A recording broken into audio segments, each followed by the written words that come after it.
반갑습니다. 타임 레버리지. 시간을 들여 막대한 수익으로 치워낸다. 주말이죠? 모두 주말 행복하게 보내셨으면 좋겠고요. 오늘도 시청해 주심에 대단히 감사드린다는 말씀 전달드리면서 천천히 시작을 해보도록 하겠습니다.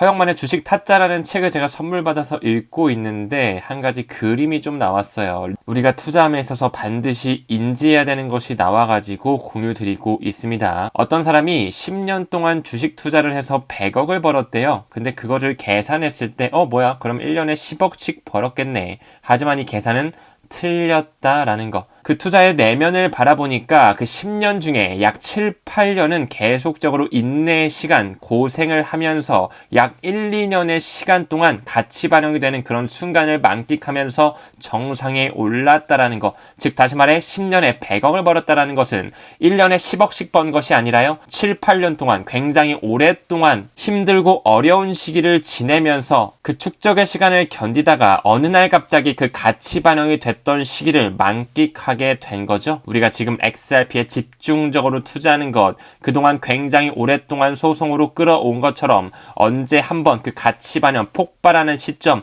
규제의 명확성이 다가올 수밖에 없다라는 거. 우리는 이 부분을 반드시 인지해 주셔야 되고요. 이제 정상까지 그 고지가 머지 않았다라는 것 긍정적으로 바라보시면서 천천히 가치 투자 이어가시길 바라겠습니다. 화면에 보이시는 것처럼 지금 굉장히 많은 문헌이라든지 논문, 그런 경제 잡지에서 Global Regulatory Clarity is Coming이라고 하면서 이 글로벌 규제에 대한 명확성, 암호화폐에 대한 생태계에서 점점 법제화가 준비되어지고 있다라고 보여지고 있거든요. 과거에 있었던 닷컴 버블처럼 이제 암호화폐에 대한 버블장이 우리를 기다리고 있습니다. 그 부분의 일환으로 미국 오하이오 주에서도 이제 슬슬 암호화폐 사용에 대한 보호 법안이 제출되면서 법적 제도 그리고 블록체인 산업이 선도성을 가져가는 것에 기대감이 불어오고 있죠. 그 부분에 있어서 반감기 효과는 도대체 언제 오는 거야? 왜 비트코인 반감기가 지났는데 가격이 안 오르는 거야? 이러다가 이거 다시 폭락 오면서 경기 침체까지 오는 거 아니야? 라고 생각할 수 있겠지만 하지만 우리는 큰 그림을 보자라고 말씀을 드렸죠. 지금 현재 우리는 이 베어 트랩을 겪고 있는 상황으로서 반감기가 왔다라 그래서 바로 가격이 펌핑되는 것은 아니라 그들이 매집할 수 있는 시기를 어느 정도 가져가면서 개미 털기 할 수 있는 그 인내의 시간을 만든다라고 말씀을 드렸죠. 반드시 올해 연말에는 이 알트 시즌 엄청난 슈퍼 사이클이 오면서 우리가 웃을 수 있는 그 시점, 지금 현재는 우리가 준비할 때라고 말씀을 드렸습니다. 그 부분에 있어서 이제 슬슬 4월달 음봉으로 좀 마감이 될 것 같고 어쩌면 5월까지도 중동 리스크를 계속적으로 가져가면서 매크로 경제를 좀 어렵게 만들 수도 있겠죠. 하지만 이제 6월달부터는 슬슬 유럽 시장에 있었던 그 세계 첫 가상자산법 미카 법안이 통과되면서 점진적으로 제도권 안으로 들어오는 시기가 오기 때문에 그들 또한 이 베어 트랩을 어느 일정 시간이 지나면 떨어뜨릴 수밖에 없다. 즉 다시 말해 올릴 수밖에 없는 시장 장세가 다가오게 될 것입니다. 그 부분에 있어서 유럽권은 엄격해진 이 AML이라고 하는 자금 세탁 방지법이죠. 이 규정을 강화하면서 점점 이 암호화폐가 법제화로 들어올 수 있게끔 미카법뿐만 아니라 점점 엄격한 그런 규제안을 제시하고 있는 부분, 우리로서는 굉장히 긍정적으로 볼 수 있는 부분이겠죠. 그 부분에 있어서 이제 미국 또한 이 스테이블 코인에 대한 법안을 최종 단계까지 밟으면서 대통령 선거 전에 올해 11월에 있죠. 그 연말이 오기 전에 처리가 가능하다라는 부분에 포션을 높이면서 반드시 3분기, 4분기에는 암호화폐 시장이 펌핑될 수밖에 없는 시장이 올 수밖에 없습니다. 그렇기 때문에 미국에 돈을 쥐고 있는 그 베이비 부머 세대들이 비트코인 쪽으로 암호화폐 생태계 쪽으로 연간 약 3천억 달러 투자를 유치할 수 있다는 전망치가 나오면서 앞으로 시장 파이가 5배 이상 상승이 가능하다라고 마크 유스코에서 이야기하고 있죠. 우리는 중장기적으로 가져가면서 그들이 돈을 만드는 그 사이클에 올라탈 필요가 있습니다. 하루하루 기사를 보면서 어제도 그렇고 오늘도 그렇고 이 스테이블 코인이 계속적으로 공급된다. 즉 다시 말해 암호화폐에 대해 시장이 지지된다라는 부분으로 큰 전통금융의 돈이 계속적으로 이 디지털 경제 쪽으로 마이그레이션 되고 있다라는 소식이 전해지고 있거든요. ETF뿐만 아니라 스테이블 코인의 유입으로써 앞으로의 이 암호화폐 시장 자체 얼마나 더 커질지 감히 예상조차 되지가 않습니다. 그렇기 때문에 이 암호화폐 시장에서 기관의 참여가 꾸준하게 증가하고 있다는 것을 우리는 반드시 인지를 해주시면서, 그렇기 때문에 미국의 대형 거래소로 꼽히오는 이 크라켄에서도 기관 전용 서비스를 출범하면서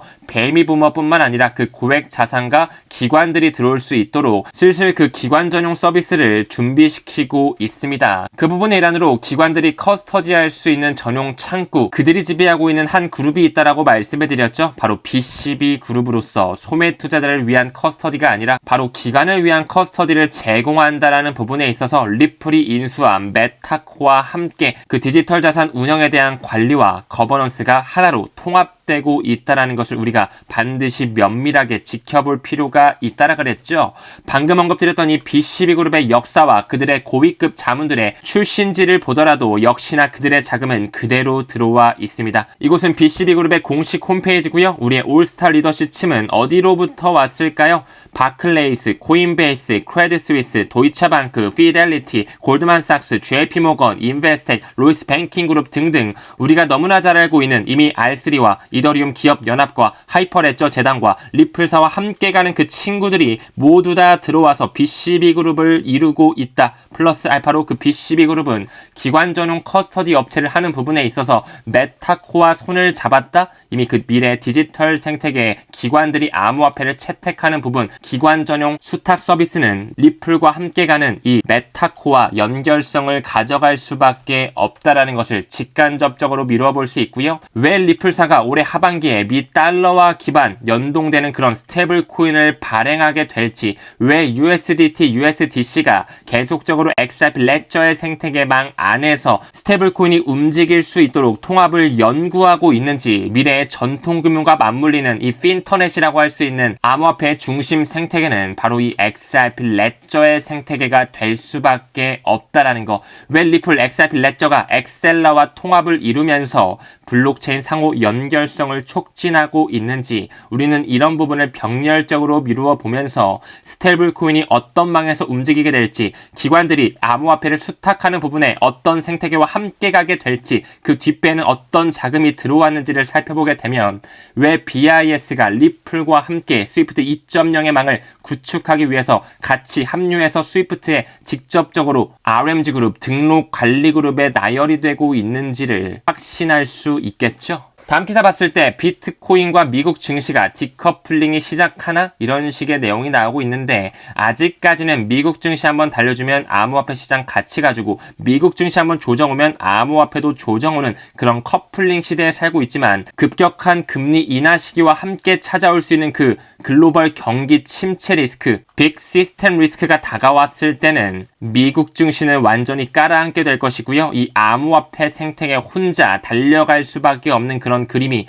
촉발이 될 것입니다. 그렇기 때문에 우리는 더더욱 중장기적인 목표를 가지고 리플 투자자로서 내년 25년 연말까지는 최소 XRP를 가져갈 필요가 있다. 왜? 이때부터는 CBDC의 세상이 열리면서 완전히 미국 증시와 암호화폐 시장이 디커플링 되는 시대, 그 새로운 금융 메시징 표준의 공존의 서막이 열리기 때문이다 라고 결론 드릴 수 있을 것 같네요. 벤처 캐피탈 기업이 앤드리슨 호로이츠 리플의 초기 투자자라고도 말씀을 드렸고요. 그 임원이 밈코인은 아직까지는 좀 위험할 수 있다라고 이야기를 하고 있는데, 저 역시도 여기에 한 표를 던지면서 우리가 기관의 채택이 끝난 그 글로벌리스트들이 채택한 비트코인을 필두로 한 그 메이저 알트코인에 집중할 필요가 있다라고 말씀을 드렸습니다. 하지만 우리 구독자님들 밈코인으로서 베이비도지 가지고 가시는 분들 굉장히 많으시죠?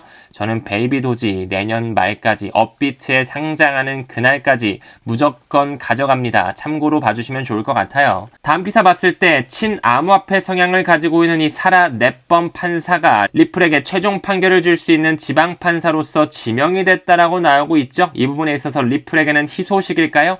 저는 희소식이라고 좀 생각을 하고요. 그 부분에 있어서 이 치안판사 사라 넷번 같은 경우는 비트 이더를 필두로 한 그 암호화폐에 대해서 굉장히 친화적인 성격을 띠고 있고요. XRP가 가지고 있는 화폐로서의 가치와 유틸리티를 어느 정도 알고 있는 사람으로서 좋은 평가와 좋은 합의책을 낼 수 있지 않을까라는 그런 기대가 나오고 있습니다. 이 사라 넷번 판사는 암호화폐 프로이며 공정한 판결로 유명한 판사로서 리플과 SEC의 그 법적 공방전에서 그들이 제안하는 그 큰 벌금의 차이를 어떻게 합의로 가져오면서 완전한 암호화폐에 대한 법적 명확성을 가져올지 우리는 면밀하게 지켜볼 필요가 있겠죠. 일단 우리가 기다려야 되는 하나의 일정이 있었죠. 바로 과거 4월달 정도에 리플 사건에 대한 SEC의 기한 연장이 허가되면서 4월 22일까지 리플이 반박 기한이 나왔었고요. 이제 SEC가 회신을 제출하면서 판사의 합의 시점까지 나올 수 있는 하나의 타임라인은 다음 달 5월 6일로 책정되어 있다는 거 우리는 천천히 기다려보면서 언제 폭발할지 그 시기를 천천히 기다려볼 필요가 있습니다.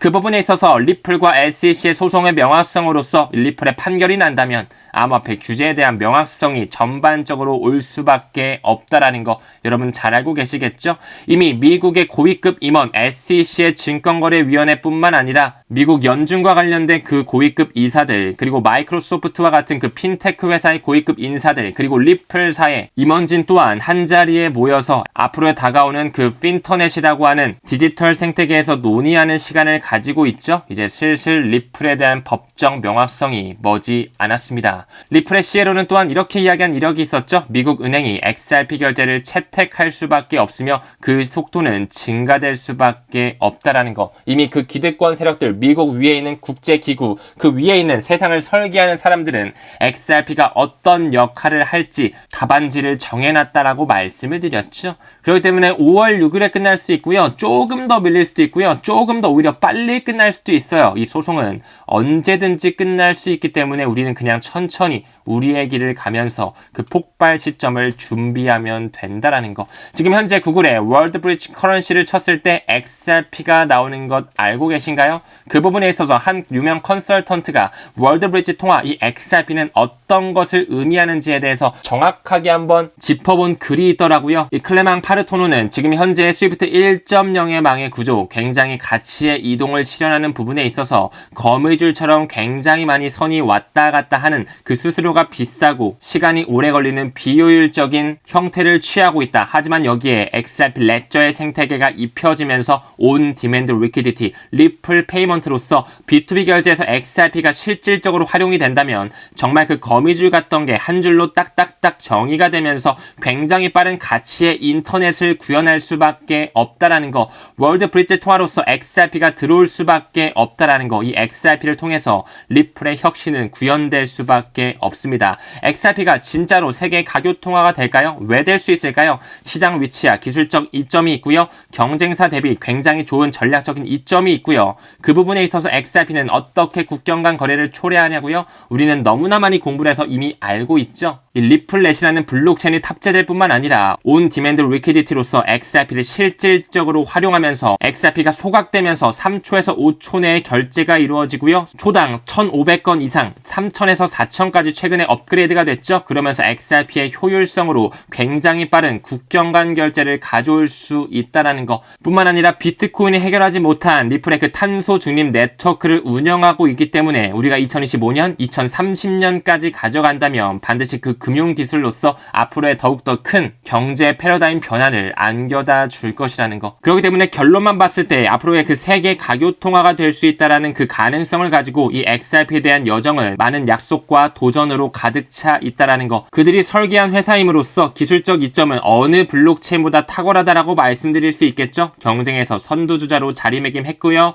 하지만 그 파급 효과가 너무나 세다 보니까 지금 현재 아직까지도 그 제도적 채택을 확보하는 부분, SEC로 눌려져 있는 부분이 조금 도전적으로 보일 순 있겠지만 그 잠재력으로 봤을 때는 비트코인보다 오히려 큰 포텐셜을 가지고 있다라는 거. 왜 XRP가 이 고유한 특성으로서 세계 브릿지 통화, 세계 준비 통화의 가능성까지 있다라는 것으로 간주가 되는지 우리는 이 가치 반영이 되는 순간을 기다리면서 지금 현재 가치 투자를 이어가고 있는 것이겠죠. 아직까지는 리플에 대한 가격 형성이 조금 아쉬운 부분을 보여주다 보니까 고래들에게는 리플을 굉장히 매집하기 좋은 시점으로 계속 비춰지고 있습니다. 4천만 XRP를 가방에 담았고요. 또 다른 고래는 2천만 XRP XRP를 또 하나의 신비한 지갑으로 옮기면서 그들은 계속적으로 XRP의 폭발을 통해 이제 돈을 만들 준비를 하고 있다라는 거. 2017년에 있었던 그 볼린저 밴드 기억하시죠? 지금 현재 그 표준 편차가 다시 한번 구현되면서 이제 곧 XRP의 폭발이 나올 수밖에 없는 그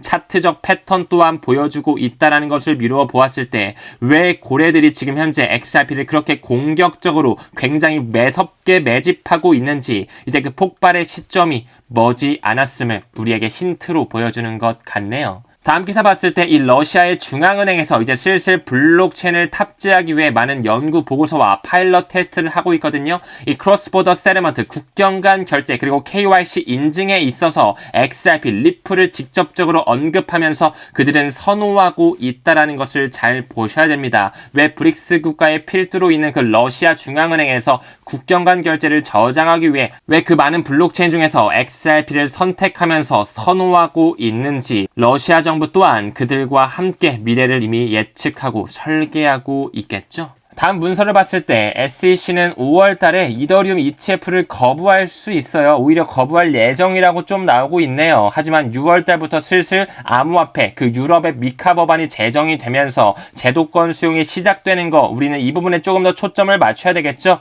5월에 연기되면 어쩔 건데 6월, 7월에 되겠죠. 비트코인도 똑같이 몇 번 연기를 통해서 결국에는 승인이 났죠. 우리는 오히려 이런 팩트에 더욱더 집중해야 되겠죠. 올해는 빅테크, 암호화폐, 하나의 핀터넷이라는 시대가 열리면서 통합될 수밖에 없는 원년이 될 것이다. 하지만 그 뒤에는 비트코인이 있을까요? 왜 이 기사에서 리플의 그림을 인용하고 있는지 우리는 잘 생각해 볼 필요가 있습니다. 미래의 새로운 뉴 파이낸스는 이 리플사와 함께 XRP 레저의 망이 연결성을 가져갈 수밖에 없다라는 거 확신을 가지시면서 주말 잘 보내시길 바라겠습니다.